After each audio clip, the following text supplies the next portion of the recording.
Hello everyone, good morning and welcome to my YouTube channel. तो हम start कर रहे हैं 331 से आगे के क्वेश्चंस को। और ये क्वेश्चन मैंने बोला भी था कमेंट करने के लिए।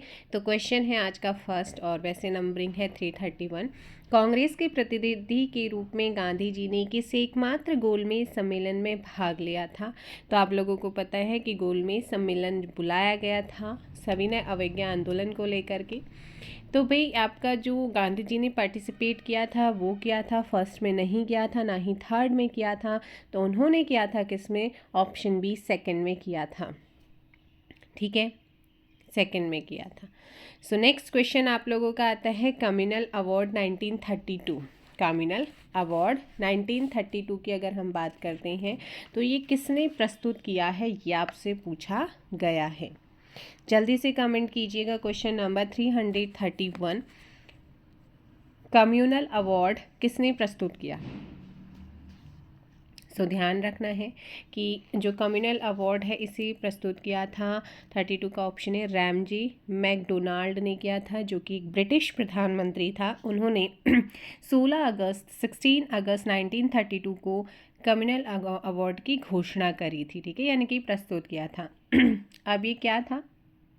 तो इसे सांप्रदायिक पुरस्कार या मैकडोनाल्ड पुरस्कार के नाम से भी जाना जाता है। यह दूसरे गोलमेज सम्मेलन का परिणाम था और यह कम विशेषाधिकार प्राप्त या उत्पीड़ित दलित वर्गों को दिए जाने वाले चुनाव का एक समूह हुआ करता था। इसमें विशिष्ट मतदाताओं में अन्य अल्पसंख्यकों और उत्पीड़ित या दलित वर्गों को शामिल किया गया था। तो ये आपका कम्युनल अवार्ड हो गया है। इसी को ही हम क्या कहते हैं, अगर हिंदी में बात करते हैं, सांप्रदायिक निर्णय भी कहा जाता है। स्पेशली सीधे से एक लाइन बोलूँगी, मुसलमान, सिख, भारतीय ईसाइयों के साथ हरिजनों के लिए भी हिंदुओं से अलग एक निर्वाचन तथा प्रतिनिधित्व की व्यवस्था इसके द्वारा की गई थी। कहीं ना कहीं तोड़ने की ये कोशिश थी। नेक्स्ट क्वेश्चन यहाँ पर आता है, पूना समझौता 1932 किनके मध्य हुआ था? अब पूने समझौते की यहाँ पर बात कर लेते हैं कि जो पूना समझौता हुआ था वो किस किस के बीच में हुआ था, जल्दी से बताइएगा। सो ध्यान रखना है, ये गांधी जी और अंबेडकर के बीच में पूना समझौता होता है। कब होता है भाई? 24 सितंबर 1932 को। 24 सितंबर 1932 को पूना समझौता हुआ था। सांप्रदायिक निर्णय के समय गांधी जी यरवदा जेल में थे जब आपका कम्युनल अवार्ड घोषित हुआ। तो गांधी जी ने सांप्रदायिक निर्णय के विरुद्ध ही, उसके अगेंस्ट 20 सितंबर 1932 को जेल में ही आमरण अनशन स्टार्ट किया था। मदन मोहन मालवीय के प्रयास से पूना में गांधी जी और अंबेडकर जी के बीच एक समझौता होता है। अंबेडकर जी ने समझौते के अंतर्गत हरिजनों के लिए पृथक प्रतिनिधित्व की मांग को वापस ले लिया और संयुक्त निर्वाचन के सिद्धांत को स्वीकार किया था। ठीक है, और साथ ही इस समझौते के बाद गांधी जी ने खुद को पूरी तरीके से हरिजनों की सेवा में समर्पित कर दिया। 1932 में गांधी जी ने अखिल भारतीय छुआछूत विरोध या विरोधी लीग की स्थापना भी करी थी। तो ये पूछा जा सकता है कि अखिल भारतीय छुआछूत विरोधी लीग की स्थापना कब हुई और किसने की थी। यहाँ तक हो गया है। अब यहाँ पर नेक्स्ट क्वेश्चन पूछा गया है, हरिजन पत्रिका का संपादन किसने किया था? जल्दी से बताइएगा। हरिजन जो आपकी पत्रिका थी उसका संपादन किसने किया था? महात्मा गांधी ने। कांग्रेस समाजवादी पार्टी की स्थापना कब की गई? बताओ जल्दी से। जो कांग्रेस समाजवादी दल या पार्टी है इसकी स्थापना कब की गई थी? तो इसकी जो स्थापना की गई थी वो हुई थी ऑप्शन ए 1934 में। ऑप्शन बी आपका यहाँ पे क्या हो जाएगा? करेक्ट आंसर होगा 1934। नेक्स्ट क्वेश्चन है, कांग्रेस समाजवादी पार्टी के संस्थापक कौन थे? तो जो जेपी नारायण थे, ठीक है, उन्होंने 17 मई 1934 को पटना में एक बैठक बुलाई जिसमें बिहार कांग्रेस सोशलिस्ट पार्टी की स्थापना भी करी थी। तो यहाँ पर आपका सही आंसर क्या हो जाएगा भाई? जेपी नारायण अर्थात जयप्रकाश नारायण।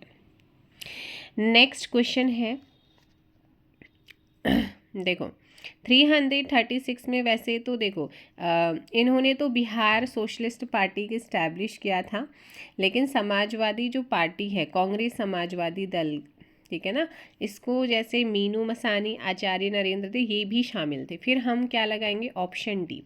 क्या लगाएंगे? ऑप्शन डी यहाँ पर आपका फिर सही आंसर होगा। नेक्स्ट क्वेश्चन यहाँ पर आता है, अखिल भारतीय किसान सभा के संस्थापक कौन थे?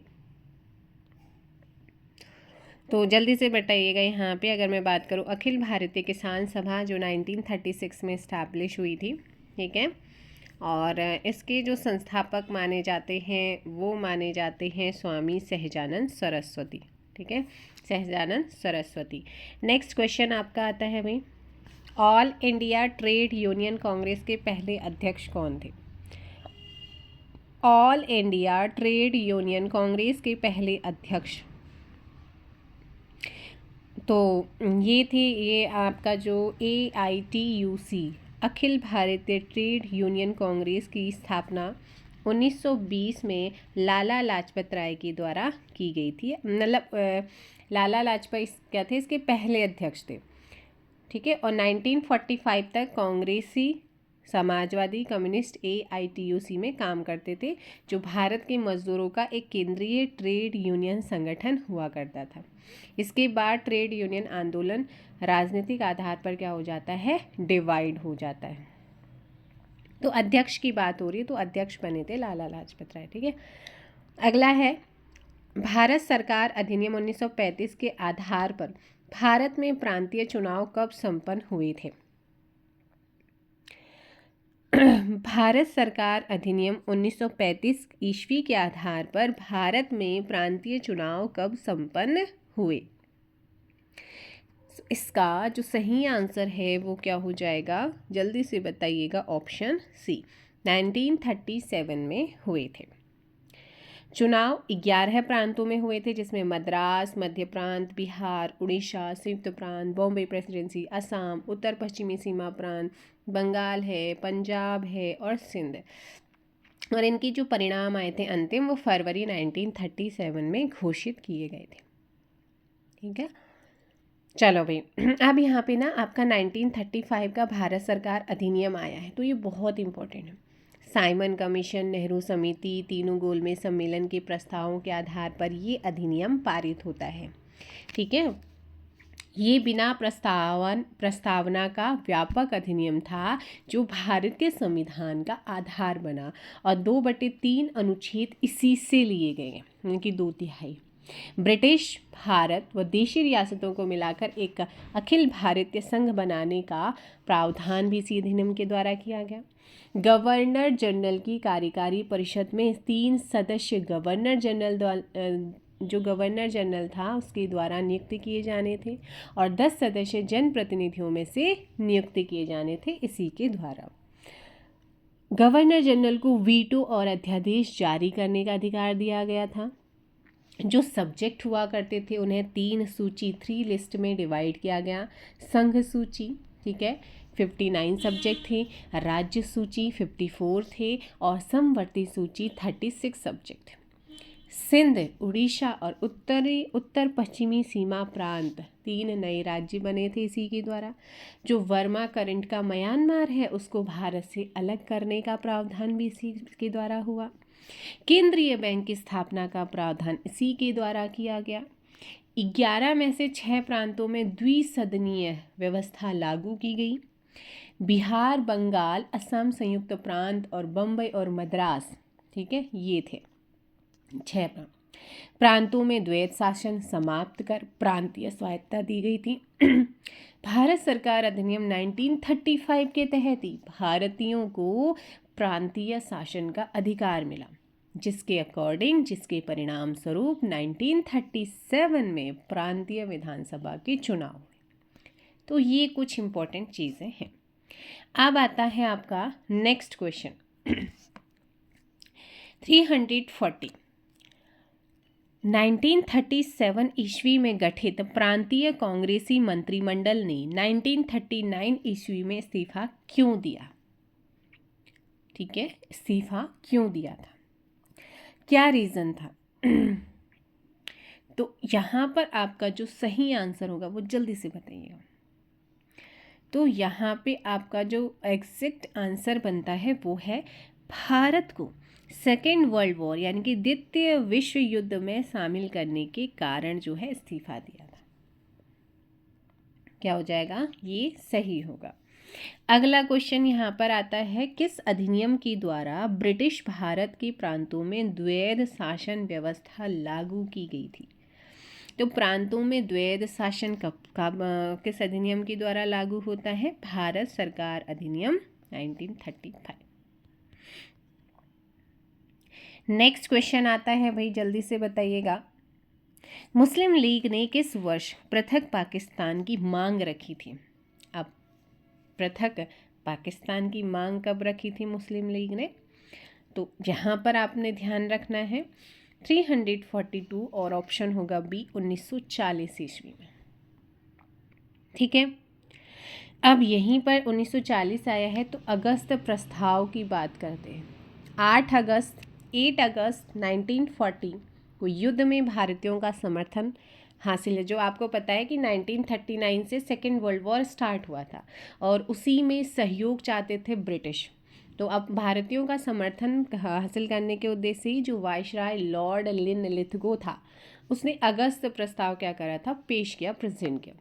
उसमें क्या क्या लिखा था? उन्होंने कहा कि वायसराय की सलाहकार काउंसिल के विस्तार के साथ ही कार्यकारिणी में भारतीय प्रतिनिधित्वों की संख्या बढ़ाना, युद्ध के बाद भारत को डोमिनियन स्टेट का दर्जा दिया जाएगा, युद्ध के बाद संविधान निर्माण हेतु भारतीयों को आमंत्रित किया जाएगा। ये कुछ पॉइंट थे। और कांग्रेस ने अगस्त प्रस्ताव को ठुकराते हुए, ठीक है ना, ठुकराते हुए व्यक्तिगत सत्याग्रह आंदोलन शुरू कर दिया, जिसे हम दिल्ली चलो आंदोलन 1940 भी कहा जाता है। ठीक है, तो ये आपने ध्यान रखना। क्रिप्स मिशन भारत कब आया था? अब व्यक्तिगत सत्याग्रह दिल्ली चलो आंदोलन 1940 स्टार्ट होता है 17 अक्टूबर 1940।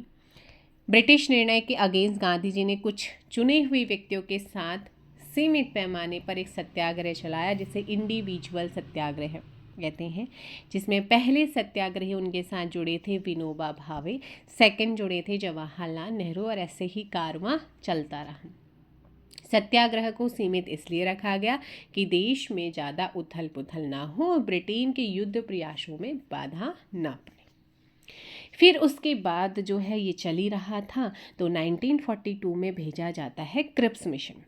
सेकेंड वर्ल्ड वॉर के दौरान ही जो मित्र राष्ट्र ब्रिटेन है उसके प्रधानमंत्री चर्चिल पर दबाव डाला कि वह भारतीयों को युद्ध में सहयोग के लिए बातचीत करें। भारतीय समर्थन पाने के उद्देश्य से ही कैबिनेट मंत्री स्टैफोर्ड क्रिप्स 22 मार्च 1942 को भारत आया और उसने कुछ शर्तें रखी कि अगर आप हमारा सेकेंड वर्ल्ड वॉर में साथ देंगे तो हम आपके लिए ये करेंगे युद्ध के बाद, बैटल के बाद। तो उन्होंने कहा कि युद्ध के बाद भारत को विदेश नीति निर्धारण के सभी अधिकारों को संपन्न डोमिनियन स्टेट का दर्जा दिया जाएगा।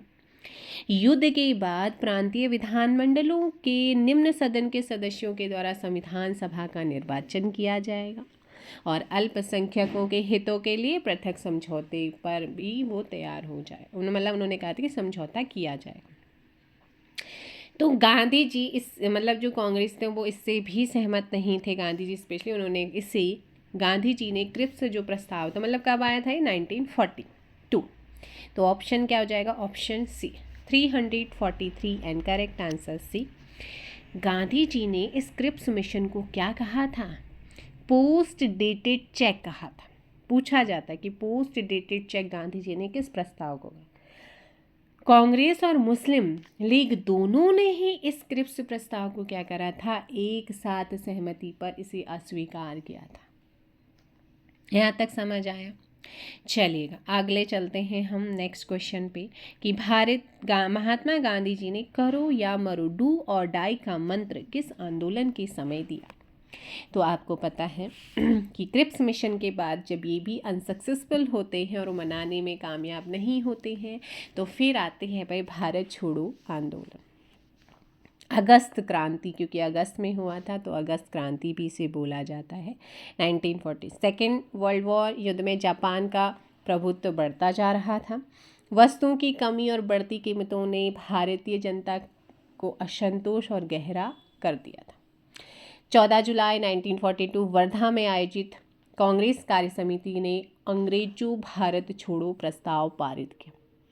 गांधी जी ने कांग्रेस को अपने प्रस्ताव को स्वीकार न किए जाने की स्थिति में चुनौती देते हुए कहा कि मैं देश की बालू से ही कांग्रेस से भी क्या कर सकता हूँ, बड़ा आंदोलन खड़ा कर दूंगा।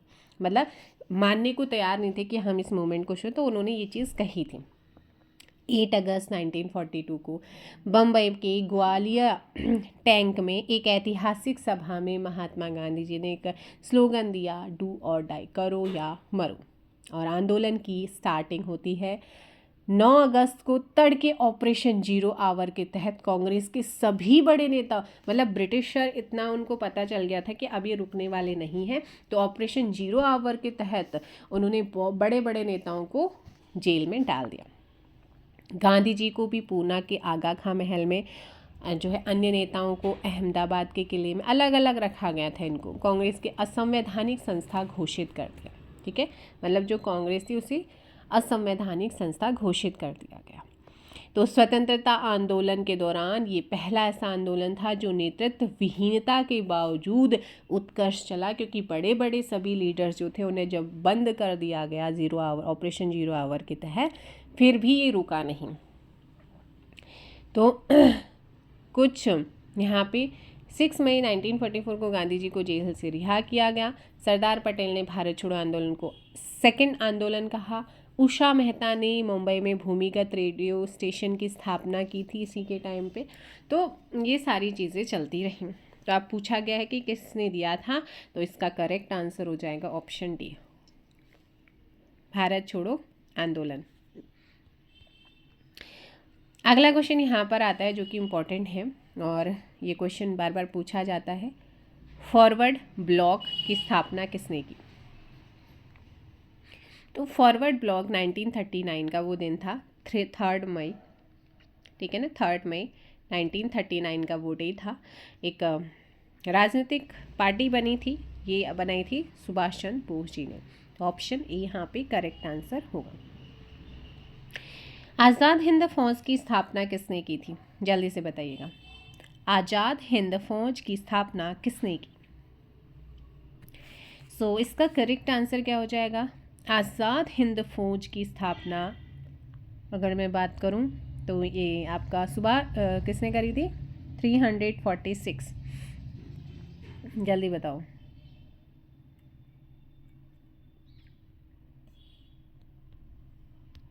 तो भाई यहाँ पे जो करेक्ट आंसर होगा वो हो जाएगा रास बिहारी घोष। देखो बोस, वैसे तो अगर मैं यहाँ पे बात करूँ, ठीक है ना, अगर मैं यहाँ पे बात करती हूँ कि आज़ाद हिंद फौज, वैसे तो कैप्टन मोहन सिंह ने वो करा था, लेकिन इसमें जो महत्वपूर्ण भूमिका रही थी वो कहीं ना कहीं रास बिहारी बोस, तो इसलिए ऑप्शन ए यहाँ पे सही होगा। नेक्स्ट क्वेश्चन आता है, कैबिनेट मिशन कब भारत आया था? 347, और इसका सही आंसर बता दीजिएगा आप कि कैबिनेट मिशन कब भारत आया था। कैबिनेट मिशन भारत कब आता है? तो ये आता है भाई 1946 में, option C. Prime minister Clement Attlee ने तत्कालिक ज्वलंत समस्या पर विचार विमर्श के लिए ही भारत कैबिनेट मिशन भेजा गया था। 3 सदस्यीय आयोग Patrick Lawrence, Stafford Cripps and A.V. Alexander 24 March 1946 को दिल्ली पहुंचता है। 16 मई 1946 को अपनी रिपोर्ट पेश करता है, प्रेजेंट करते हैं। इस रिपोर्ट में क्या कहा गया था कि एक भारतीय संघ स्टैब्लिश होगा जो विदेश, रक्षा और संचार की व्यवस्था करेगा। अन्य विषयों पर राज्यों को स्वतंत्रता होगी। सेकेंड इसमें लिखा गया था, केंद्रीय विधानमंडल में धार्मिक मुद्दे पर अधिनियम पारित करने से पहले 2 संप्रदायों के प्रतिनिधियों से अलग अलग पृथक पृथक सहमति ली जाएगी। संविधान सभा का गठन प्रांतीय विधानसभा के सदस्यों के द्वारा आनुपातिक प्रतिनिधित्व के आधार पर होगा। पाकिस्तान की मांग को अस्वीकार किया गया था। अंतरिम सरकार के गठन की बात की गई थी। जुलाई 1946 में कैबिनेट मिशन के आधार पर संविधान सभा के 296 सदस्यों के चुनाव हुए। लीग ने संविधान सभा का बहिष्कार कर दिया था, जो मुस्लिम लीग थी, क्योंकि पाकिस्तान की मांग को उन्होंने नहीं माना। 16 अगस्त 1946 को प्रत्यक्ष कार्यवाही दिवस के रूप में उन्होंने मनाया था लीग ने, ठीक है। 2 सितंबर 1946 को नेहरू जी की अध्यक्षता में अंतरिम सरकार का गठन भी होता है। तो ये थी आपकी कुछ चीज़ें। अब आते हैं भारत कब स्वतंत्र हुआ। भारत कब स्वतंत्र हुआ, इंडिपेंडेंट कब हुआ। तो भाई अगर हम यहाँ पे बात करते हैं किसकी, क्वेश्चन 347 की, तो इसका सही आंसर होगा, जल्दी बताइएगा, 48 की, ठीक है। 15 अगस्त 1947 को हुआ था। कब हुआ था? 14 अगस्त 1947 को हुआ था। नेक्स्ट क्वेश्चन आपका आता है, स्वतंत्र भारत के पहले गवर्नर जनरल कौन थे। फिर से क्वेश्चन कंफ्यूजन करता है कि सोचो थोड़ा सा। तो यहाँ पर लॉर्ड माउंटबेटन था। लॉर्ड माउंटबेटन योजना भी है, प्लान है ना, माउंटबेटन प्लान। 1947 में ये भारत आया और 3 जून 1947 को इसने जो है अपनी योजना, अपने प्लान को प्रेजेंट किया। और इसमें जो था ना, इसने जो प्लान प्रेजेंट किया था उसमें भारत को इसने 2 पार्ट्स में डिवाइड किया, भारत और पाकिस्तान। बंगाल पंजाब विधानमंडलों के अधिवेशन, ठीक है, 2 भागों में किए जाएंगे। असम के सिलहट जिले में जनमत संग्रह करवाया जाएगा। पंजाब बंगाल असम के लिए सीमा रेड क्लिफ आयोग का गठन किया गया। देशी रियासतों से ब्रिटिश सर्वोच्चता समाप्त करने भारत या पाकिस्तान मिलने की स्वतंत्रता होगी। मतलब ये कुछ इन्होंने यहाँ पे करके हमारे देश को आज़ाद कर, मतलब हमारे देश को 2 टुकड़ों में बांट कर चला गया लॉर्ड माउंटबेटन। यहीं पे बात करते हैं स्वतंत्र भारत के पहले गवर्नर जनरल लॉर्ड माउंटबेटन। और यहीं पर मैं कहूँ स्वतंत्र भारत के पहले भारतीय गवर्नर जनरल सी राजगोपालाचारी, यानी कि चक्रवर्ती राजगोपालाचारी फिर आपका आंसर होगा। नेक्स्ट क्वेश्चन है भाई, स्वतंत्र भारत के प्रथम भारतीय गवर्नर जनरल कौन थे। स्वतंत्र भारत के प्रथम गवर्नर जनरल की हम बात कर रहे हैं।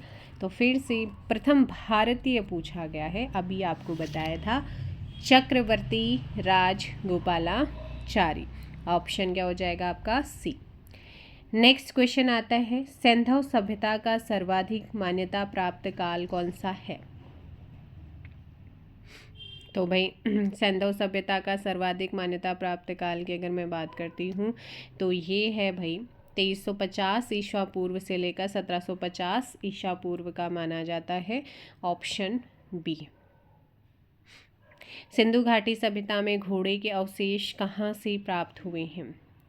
सिंधु घाटी सभ्यता में घोड़े के अवशेष कहाँ से प्राप्त हुए हैं। सो ध्यान रखना है, अगर मैं बात करूँ यहाँ पे कि सिंधु घाटी की सभ्यता में घोड़े के जो अवशेष मिले हैं वो कहाँ से मिले हैं। करेक्ट आंसर हो जाएगा ये आपका गुजरात के कच्छ ज़िले के पास जो सुरकोददा है वहाँ से मिले हैं, ठीक है। 1974 में इन अवशेषों की खोज की गई थी, घोड़े की हड्डियों के। नेक्स्ट क्वेश्चन, प्राचीनतम पुराण कौन सा है। प्राचीनतम पुराण कौन सा है। तो यहाँ पर जो मत्स्य पुराण है वो सबसे प्राचीनतम पुराण है, ठीक है। ये 18 महापुराणों में से एक है और इसी को अर्ध मछली अवतार के नाम पर रखा गया है। और ये जो पुराण है विष्णु के मत्स्य अवतार से जुड़ा हुआ है, ठीक है।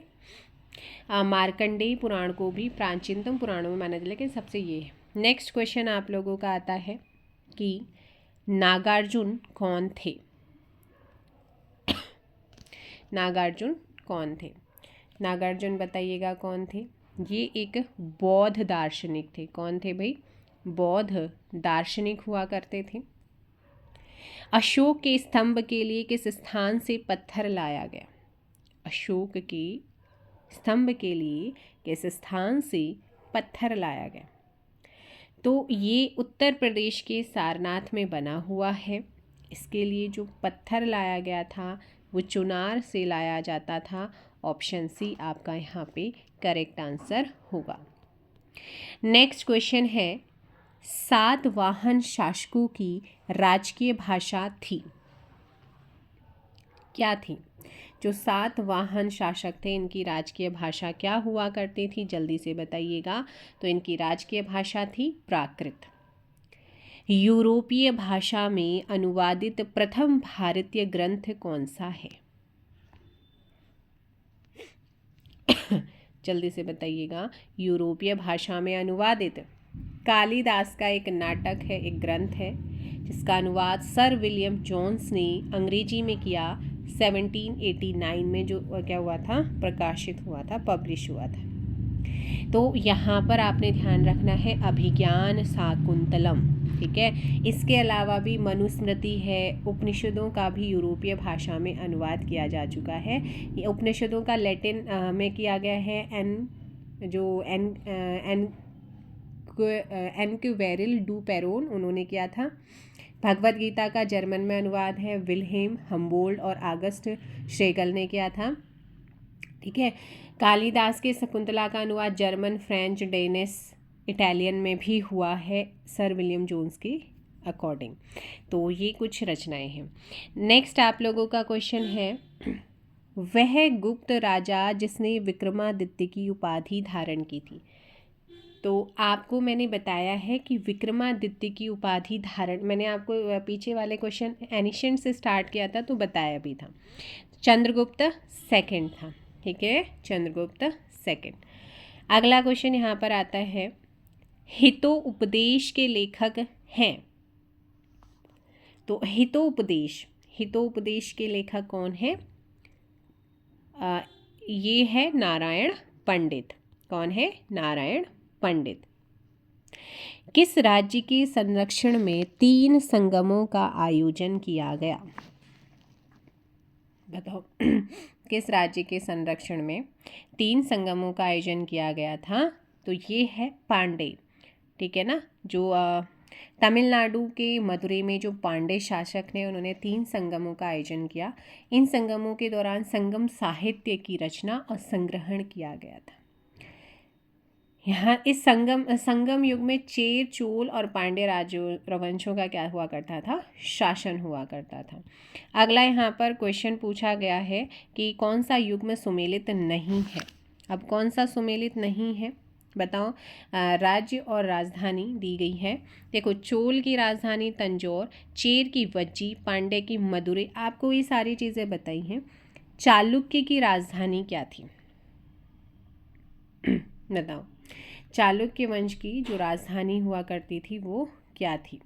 तो भाई इनकी कन्नौज नहीं थी बल्कि ऐहोल थी, है ना, ऐहोल। तो यहाँ पर ऑप्शन डी आपका क्या हो जाएगा? सही होगा। नेक्स्ट क्वेश्चन आता है, बताया है सारी चीज़ें, आप जल्दी से कमेंट करो। मुद्रा राक्षस जो नामक पुस्तक है उसके लेखक कौन है? तो ध्यान रखना है विशाख दत्त यहाँ पर ऑप्शन सही होगा। गीत गोविंद की रचनाकार कौन है? ऑप्शन हो जाएगा भाई, गीत गोविंद की बात करते हैं तो ये है जयदेव। कौन है? जयदेव। और सेशन पसंद आए तो वीडियो को लाइक और शेयर ज़रूर कीजिएगा। तो नेक्स्ट क्वेश्चन सॉरी, रचना, और यहाँ पे रचना के साथ साथ रचनाकार दिए गए हैं और बताना है कि कौन सा सुमेलित नहीं है। 364 आपके सामने है। तो देखो, राज तरंगिणी कल्हण की है, पृथ्वीराज रासो चंद्रबरदाई की है, अभिज्ञान शाकुंतलम कालिदास। तो इसका मतलब यहाँ पर क्या हो जाएगा? ये। तो अब बताना है अमुक्त माल्यद किसकी रचना है? तो ये है भाई कृष्णदेव की। किसकी है? कृष्णदेव की है, जो एक तरीके से तेलुगु में है। ये कृष्णदेव राय के द्वारा रचित एक तेलुगु महाकाव्य है, जो विजयनगर साम्राज्य के क्या हुआ करते थे? शासक हुआ करते थे। नेक्स्ट इम्पोर्टेंट क्वेश्चन है, तंजौर के बृहदेश्वर मंदिर का निर्माण किसने कराया था? बताओ। तो इसका जो निर्माण कराया था वो कराया था ऑप्शन बी जो चोल राजा था राज फर्स्ट, उन्होंने इसका निर्माण करवाया था। ये 1003 से 1010 ईस्वी के बीच में बना है। इसे राजेश्वरम भी कहा जाता है। ठीक है, ये भारत के सबसे बड़े जो मंदिर है उनमें से एक है, भगवान शिव को समर्पित है। ठीक है, नेक्स्ट क्वेश्चन आता है, गुलाम वंश का संस्थापक कौन है?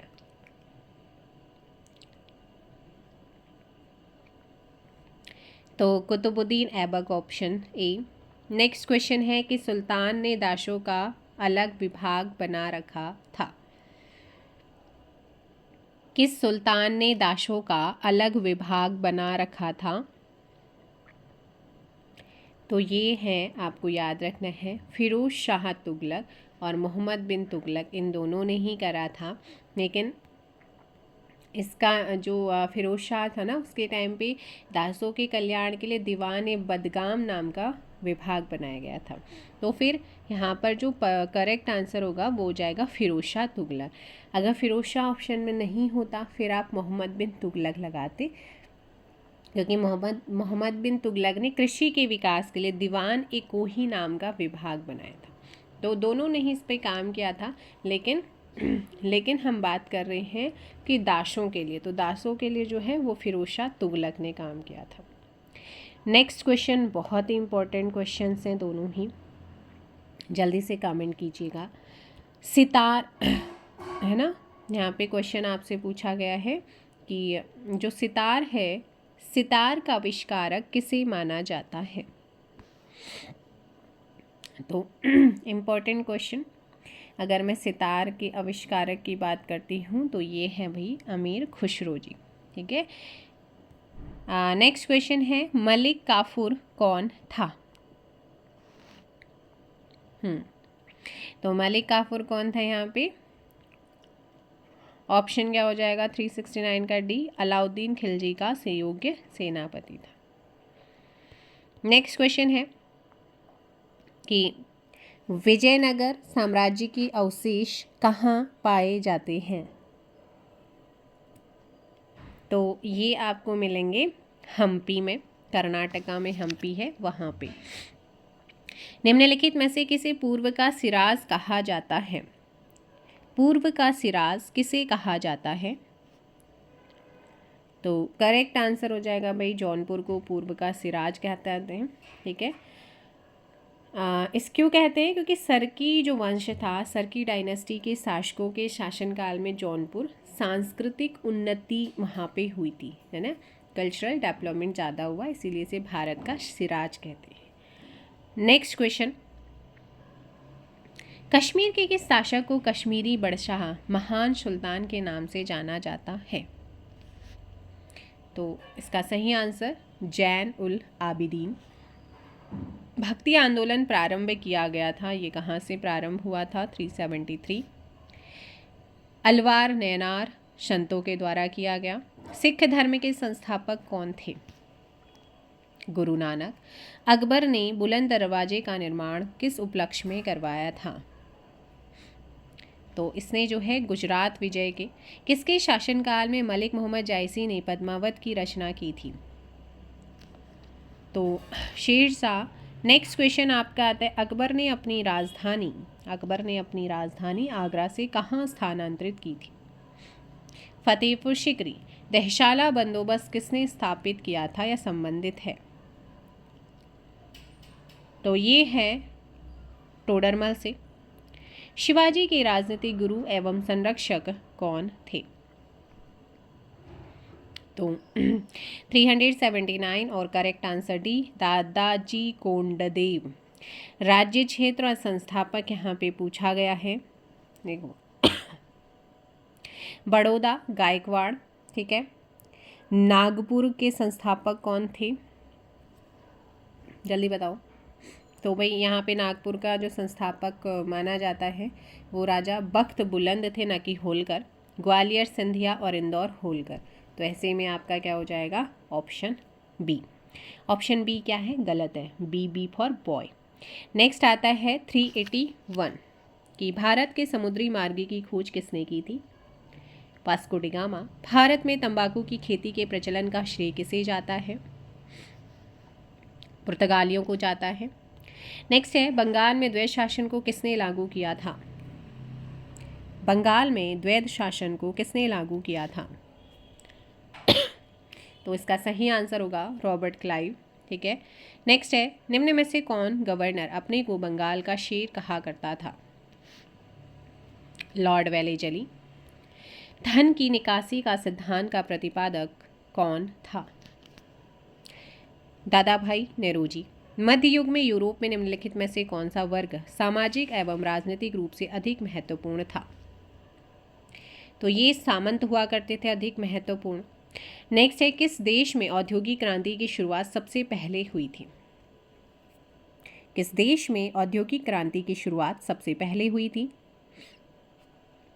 तो ये हुई थी भाई इंग्लैंड के अंदर। ठीक है, ग्रेट ब्रिटेन में हुई थी, इंग्लैंड के अंदर। यूरोप में पुनर्जागरण कब आरंभ हुआ था? यूरोप में पुनर्जागरण कब आरंभ हुआ? तो ये आपका 14वीं सेंचुरीज में हुआ था, ऑप्शन ए। तो नेक्स्ट है जर्मनी के एकीकरण का श्रेय किसे दिया जाता है? जर्मनी के एकीकरण का श्रेय किसे दिया जाता है? सो इसका करेक्ट आंसर होगा बिस्मार्क को दिया जाता है, ऑटो ऑन बिस्मार्क। ठीक है, जो कि ऑटो ऑन बिस्मार्क प्रशा के मुख्यमंत्री थे, जिन्होंने जर्मनी के एकीकरण के लिए कूटनीति, सूझबूझ और रक्त एवं लोह की नीति का यूज किया। वियना कांग्रेस का आयोजन कब किया गया? वियना कांग्रेस का आयोजन कब किया गया? तो इसका जो आयोजन हुआ था बहुत ही इंपॉर्टेंट है, 390 ऑप्शन सी 1815 में, सितंबर 1814 से जून 1815 के बीच में ये किया गया था। और नेक्स्ट क्वेश्चन है इटली के एकीकरण में सर्वाधिक प्रमुख भूमिका किसने निभाई थी? 91 तो ये निभाई थी जोसेफ मेजिनी ने। नेक्स्ट क्वेश्चन फ्रांस ने निम्नलिखित में से किस काल को आतंक का काल कहा? फ्रांस में निम्नलिखित में से किस काल को आतंक का काल कहा जाता है? 1973 और 94। ठीक है। नेक्स्ट क्वेश्चन है फ्रांस का महानतम सेनापति किसे कहा जाता है? तो ये है भाई option C Napoleon Bonaparte. The social contract का लेखक कौन है? द सोशल कॉन्ट्रैक्ट का लेखक कौन है? रूसो। किस देश को यूरोप का मरीज कहा जाता है? तो ये तुर्की को कहते हैं। फ्रांस के बास्टिल जेल पर क्रांतिकारियों ने कब आक्रमण किया था? 14 जुलाई 1789। लामी दयू प्यूल नामक फ्रांसीसी समाचार पत्र का संपादक कौन था? जियां पॉल। किस वर्ष फ्रांस की राज्य क्रांति हुई थी? 398। तो इसका सही आंसर ऑप्शन सी 1789। भातृत्व, ठीक है, समानता एवं बंधुता के विचार की उत्पत्ति का श्रेय किस क्रांति को दिया जाता है?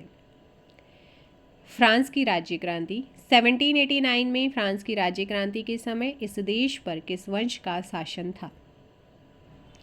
बॉर्न का, ठीक है, वंश जो था उसका। 1789 में फ्रांस का संस्थापक या शासक कौन था? फ्रांस का शासक लुई 16। राष्ट्रीयता की विचारधारा की पुनर्उत्पत्ति का जो संबंध है वो किस घटना से है? फ्रांस की राज्य क्रांति से है। नेक्स्ट क्वेश्चन आप लोगों का आता है कि प्रतिनिधित्व नहीं तो कर नहीं, ये नारा का संबंध किस घटना से है? अमेरिकन। 1804 के सिविल कोड को क्या कहा जाता है? 1804 का जो सिविल कोड था उसको क्या कहा जाता है? Napoleon code. अमेरिका में लिखित संविधान कब लागू हुआ? 1789 में। नेक्स्ट है 1917 में रूस में हुए बोल्शेविक क्रांति का नेतृत्व किसने किया था? लेनिन ने किया था। नेक्स्ट क्वेश्चन आप लोगों का यहाँ पर है, प्रथम विश्व युद्ध में निम्नलिखित में से कौन सा देश मित्र राष्ट्रों का सदस्य नहीं था? इटली नहीं था, किसका संबंध संयुक्त राष्ट्र संघ की स्थापना से है? फ्रैंकलिन रूजवेल्ट का। चीन का राष्ट्रपिता किसे कहा जाता है? चीन का राष्ट्रपिता किसे कहा जाता है? ऑप्शन सी डॉन सन्यात सेन। किसे अतातुर्क कहा जाता है? अतातुर्क किसे कहा जाता है? अतातुर्क कहते हैं मुस्तफ़ा कमाल पाशा को। नेक्स्ट क्वेश्चन यहाँ पर आता है, सेकेंड विश्व युद्ध का जो कर प्रारंभ हुआ था वो कब हुआ था? प्रथम विश्व युद्ध कब प्रारंभ हुआ? ठीक है, कब आएगा? 1914। अमेरिका को पूर्ण स्वतंत्रता कब मिली थी? 4 जुलाई 1774। किसे फांसीवाद का जनक कहा जाता है? 413 मुसोलिनी को। सेकेंड विश्व युद्ध में धुरी राष्ट्र के सदस्य देशों में निम्नलिखित में से कौन सा देश नहीं था? अमेरिका नहीं था। नेक्स्ट है, विश्व में मजदूरों एक हो यह नारा किसने दिया? विश्व में मजदूरों एक हो ये नारा दिया गया था, किसने दिया था? कार्ल मार्क्स के द्वारा दिया गया था। किसके द्वारा? कार्ल मार्क्स के द्वारा। तो ये थे भाई आपके हिस्ट्री के 415 जो कि मैंने 4-5 पार्ट्स में यहाँ पे कंप्लीट करवाया है। इसके बाद आपके कुछ हिंदी की क्वेश्चंस आएंगे जो कि रैपिड फायर ही रहेंगे। अब पेपर भी आप लोगों का पास है तो एक तरीके से प्रैक्टिस क्वेश्चंस आपके रहने वाले हैं। तो एक बार जल्दी से वीडियो को क्या कर दो, लाइक और शेयर कर दो। कोशिश करूँगी कि रीजनिंग के क्वेश्चन भी आपको कराऊँ मैं, पर उससे पहले एक बार आप जल्दी से क्या कर दो, वीडियो को लाइक और शेयर कर दो। और चैनल पर नए आए हैं तो चैनल को सब्सक्राइब करना ना भूलें।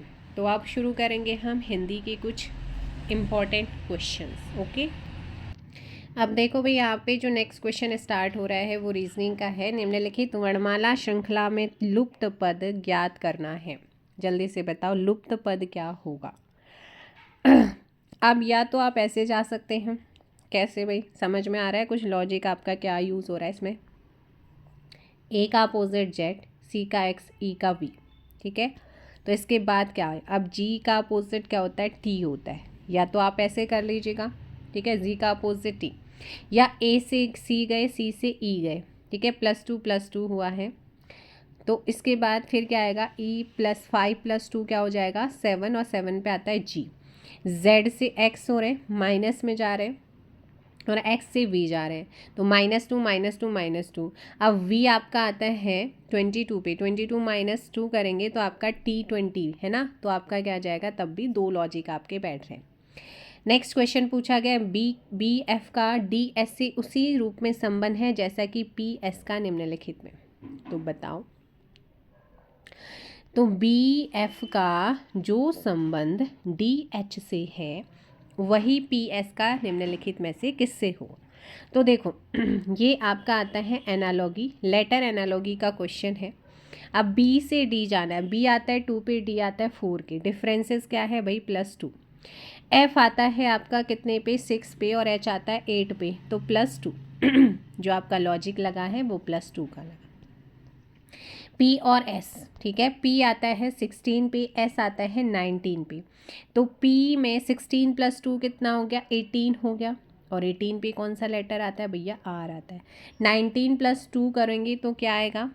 जल्दी बताओ, 19 + 2 19 + 2 क्या करेंगे आप? आर यू आना चाहिए, है ना। तो दोबारा देख लेते हैं, +2 ही हो रहा है। बी का एफ से जो संबंध, बी एफ का संबंध जो डी एच से है, बी आता है यहाँ पे, ऐसे कर लेते हैं, बी और एफ, डी और एच। बी आता है 2 पे, एफ आता है 6 पे, डी आता है 4 पे, एच आता है 8 पे। इनके बीच का डिफरेंसेस आपके +2 आगे जा रहे हैं, रिवर्स फॉरवर्ड में है, और यहाँ पर भी आपका +2। पी और एस का, पी 16 हो गया, ठीक है, एस हो गया है आपका 19। 16 + के 2 कितना हो गया भाई? 18 हो गया, और 18 पे तो आर आता है। 19 + के 2 कितना हो गया? 20, 21, और 21 पे क्या आता है? यू। तो ऑप्शन क्या हो जाएगा फिर? Are you. क्या हो जाएगा? आर यू यहाँ पे करेक्ट होगा। क्योंकि +2 हो रहा है। नेक्स्ट क्वेश्चन पूछा गया है, लाइट का कूट लेखन GILTH है, तो रेनी का क्या? अब जब भी ऐसे देखो सेम लेटर है तो लेटर एक्सचेंज वाली कोडिंग डिकोडिंग में जो आपका पैटर्न बनता है वो है। तो इन्होंने भाई लाइट को क्या लिखा हुआ है GILTH, लेटर एक्सचेंज हो रहे हैं, लेटर सेम है, एक्सचेंज हो रहे हैं, तो सीधे नंबरिंग कर दो 1 2 3 4 5, ईजी हो जाता है। अब G का नंबर 3rd है, I का नंबर 2 है, L 1 है, T आपका क्या हो जाएगा भाई 5 और H का क्या हो जाएगा यहाँ पे 4। तो आपको रेनी का रख देना है RAINY, नंबरिंग कर दो 1 2 3 4 5। तो यहाँ पे 3 2 1 5 4, इसमें 3 में क्या है आपका I है और 2 में क्या है आपका A है, I में क्या है 3 है, सॉरी 1 में क्या है आपका R है, ठीक है। IAR कहाँ पर आ रहा है IAR, और 5 में Y और 4 में N, तो ऑप्शन क्या हो जाएगा यहाँ पे A, क्या हो जाएगा ऑप्शन A। नेक्स्ट क्वेश्चन आपका है, किसी कोड भाषा में जो है 1 to 5 गो टू स्कूल लिखा गया है, 1 4 6 स्टडी इन स्कूल लिखा गया, 1 3 5 रन टू स्कूल, तो रन के लिए कौन सा अंक प्रयोग किया जाएगा? अब देखो कि रन कहाँ कहाँ पे आया है।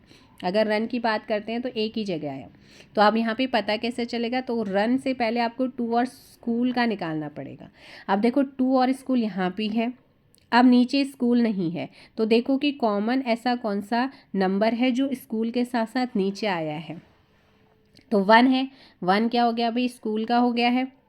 अब यहाँ पे 2 आ रखा है, तो 2 नीचे भी ऊपर भी, तो उसके साथ सिमिलर। अब रन ऊपर तो था नहीं, गो टू स्कूल था, रन नहीं था, स्कूल का कोड पता चल गया, तो 1 आपका चला गया। तो सेम क्या है 5, तो 5 का क्या हो जाएगा 2, तो इसका मतलब जो एक कोड आपका बचा है कौन सा 3, तो ऑप्शन क्या हो जाएगा भाई 3, ठीक है। नेक्स्ट क्वेश्चन पूछा गया कि नीचे दी गई आकृतियों में किसमें प्रश्न आकृति सन्निहित है ना, हिडन है। तो देखो अगर आप इसमें देखेंगे तो ये चीज़ यहाँ पे नहीं है तो ये बिल्कुल फिट नहीं बैठेगी। अब इसमें भी नहीं बैठेगा, इसमें भी नहीं, तो पॉसिबल किस में है भाई? इसी में आपकी पॉसिबल है, ऑप्शन ए।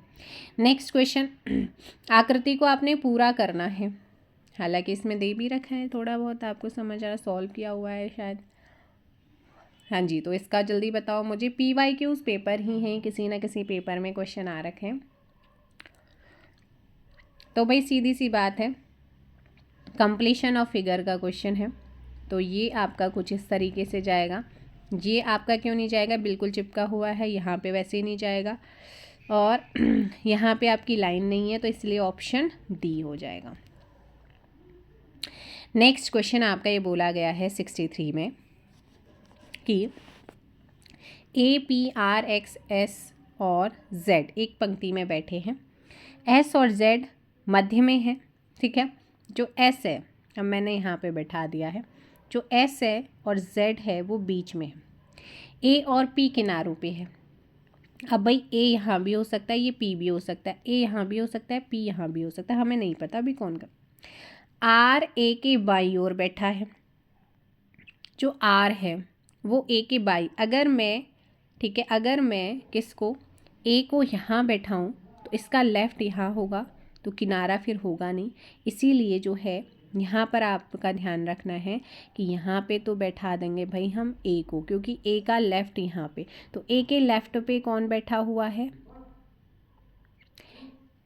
A के बाईं ओर है, तो R बैठा हुआ है लेफ़्ट में, ये R हो गया, ये A हो गया।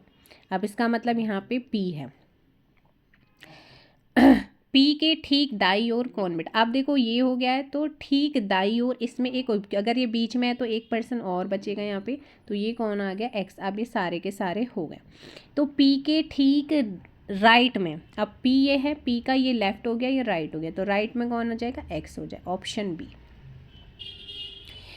आपका अगला क्वेश्चन है, यदि P पति है Q का, P क्या है भाई? P हस्बैंड है, किसका हस्बैंड है? Q का, तो ये हस्बैंड वाइफ हो गए, हस्बैंड वाइफ, ठीक है। और R माता है S की, जो R है ना वो मदर है, S की मदर है, एस तथा क्यू की, तो एस तथा क्यू की मदर है आर, तो ये आपकी हो गई। और एस या तो उसकी बहन होगी या भाई, हमें नहीं पता। तो आर का पी से क्या रिलेशन है? आर का जो आर है वो पी का कौन लगते हैं? तो सीधी सी आंसर है भैया, अगर ये इसकी पत्नी है तो पत्नी की मदर इसकी कौन लगेगी? सास लगेगी, ऑप्शन सी। नीचे दिए गए विकल्पों में विजातीय शब्द, ऑड वन आउट का क्वेश्चन है। तो अगर आपने देखा होगा, तांबे को ले लो, एल्युमिनियम को ले लो, लोहे को ले लो, ये मिश्र धातु नहीं है, लेकिन जो पीतल होता है वो मिश्र धातु होता है, ऑप्शन बी। तो ये कुछ इंपॉर्टेंट मैंने रीजनिंग के क्वेश्चंस रखे थे। अब थोड़ा सा हिंदी को भी कर लेते हैं, कोशिश करूँगी कि आप लोगों के लिए मैं इस तरीके से डेली थोड़ा सा एडवांस वाले क्वेश्चन भी लेके आऊँ, कोशिश की है, अभी शुरुआत है। मूर्त शब्द का विलोम क्या है? मूर्त का विलोम क्या होता है? अमूर्त। सम शब्द का विलोम क्या है? सम, तो सम का विषम हो जाएगा। नेक्स्ट क्वेश्चन आता है, लोक शब्द का विलोम क्या है? लोक का विलोम क्या है? परलोक। सम्मुख शब्द का विलोम क्या है? सम्मुख। जल्दी बताओ, कमेंट करो जल्दी से, रैपिड फायर चल रहा है अब तो वैसे भी। सम्मुख शब्द का विलोम क्या हो जाएगा? विमुख हो जाएगा। नेक्स्ट क्वेश्चन है, वक्ता शब्द का विलोम क्या होगा? वक्ता का श्रोता हो जाएगा, वक्ता का श्रोता हो जाएगा। आवृत शब्द का विलोम क्या है? आवृत। अनावृत। उथला शब्द का विलोम क्या हो जाएगा? उथला। गहरा हो जाएगा, अगर कोई चीज़ उथली है तो वो गहरी भी होगी। स्वर्ग शब्द का विलोम क्या हो जाएगा? स्वर्ग का विलोम क्या होगा? नरक। राग शब्द का विलोम क्या होगा? विराग होगा। नेक्स्ट है, सूक्ष्म शब्द का विलोम क्या है? सूक्ष्म। स्थूल होता है, सूक्ष्म का क्या होता है? स्थूल होता है। अब नेक्स्ट क्वेश्चन आता है भैया आपका, निम्नलिखित में से कौन सा वर्ण स्त्रीलिंग नहीं है? स्त्रीलिंग कौन सा वर्ण नहीं है? बताओ। ई, ऋषि ऋषि, ऊ, तो कौन सा नहीं है? ऊ। निम्नलिखित व्यंजनों में कौन से व्यंजन का उच्चारण तालु से होता है? कंठ तालु। क वर्ग, चौ वर्ग, क च ट त प। तो यहाँ पर आपका सही आंसर क्या होगा? Option C. लुंठित ध्वनि कौन सी है? लुंठित ध्वनि है, तो लुंठित ध्वनि एक ही है, आर। ठीक है, लुंठित ध्वनि क्या है? आर है। नेक्स्ट क्वेश्चन आप लोगों के, ओष्ठ्य स्पर्श व्यंजन अल्प प्राण अघोष, वो कौन सा वर्ण है जो अल्प प्राण भी हो, अघोष भी हो, ओष्ठ भी हो, स्पर्श भी? तो यहाँ पर आपका करेक्ट आंसर होगा ए, प आपका अघोष भी है, अल्प प्राण भी है, स्पर्श व्यंजन भी है और ओष्ठ भी। नेक्स्ट क्वेश्चन, एक ही ध्वनि का द्वित हो जाने पर क्या कहलाती है? युग्मक। य किस प्रकार की ध्वनि है? य। तो ये जो है तालव्य है। उच्चारण की दृष्टि से व है, उच्चारण की दृष्टि से वो क्या है? दंतोष्ठ। हिंदी वर्णमाला में स्वरों की संख्या कितनी है? हिंदी वर्णमाला में स्वरों की संख्या कितनी है? तो हिंदी वर्णमाला में स्वर हैं हमारे 11। व्यवस्थित वर्ण समूह को वर्णमाला कहते हैं। मात्रा के आधार पर स्वर 3 प्रकार के होते हैं, ह्रस्व, दीर्घ, प्लुत। मूल दीर्घ स्वर को सजातीय स्वर भी कहते हैं। संयुक्त दीर्घ स्वर को विजातीय स्वर यानी कि मिश्रित स्वर भी कहते हैं। भाषा यानी कि भाषा शब्द की सबसे छोटी इकाई वर्ण या ध्वनि होती है। स्वरों का उच्चारण स्वतंत्र होता है। हिंदी वर्णमाला में वर्ण 52 होते हैं। छत्र, ज्ञ, श्र संयुक्त व्यंजन है। य व को अर्धस्वर भी कहा जाता है। ठीक है, हिंदी शब्दकोश में अंग और अह वर्ण से पहले आता है। छोटी ई, बड़ी ई और ऋ से ऋषि स्त्रीलिंग होते हैं, से सभी वर्ण पुल्लिंग होते हैं। ठीक है, तो इसके अलावा ह जो होता है वो काकल्य वर्ण होता है। अनुस्वार और विसर्ग अयोगवाह वर्ण होते हैं। ठीक है, आ, बड़ा ऊ, बड़ी ई मूल दीर्घ स्वर है। ए ऐ का जो उच्चारण होता है वो कंठ और तालु, कंठ तालु से हो गया। ओ और औ का कंठ प्लस ओष्ठ से कंठोष्ठ हो गया। व का उच्चारण दंतोष्ठ या दंतोष्ठ हो जाता है। रॉ जो होता है ना, इससे हम क्या बोलते हैं, वर्त से, ठीक है। लुंठित, सघोष और अल्प प्राण है, ठीक। तो भैया ये थे आज के कुछ इम्पॉर्टेंट क्वेश्चन। अब जल्दी से वीडियो को लाइक और शेयर ज़रूर कीजिएगा। किसी क्वेश्चन में कोई डाउट रहता है तो आप कमेंट करके बताइएगा, धीरे धीरे क्वेश्चंस को मैं बढ़ाती रहूँगी। Thank you so much, bye bye, take care, जय हिंद, जय भारत एंड जय उत्तराखंड, जय देवभूमि।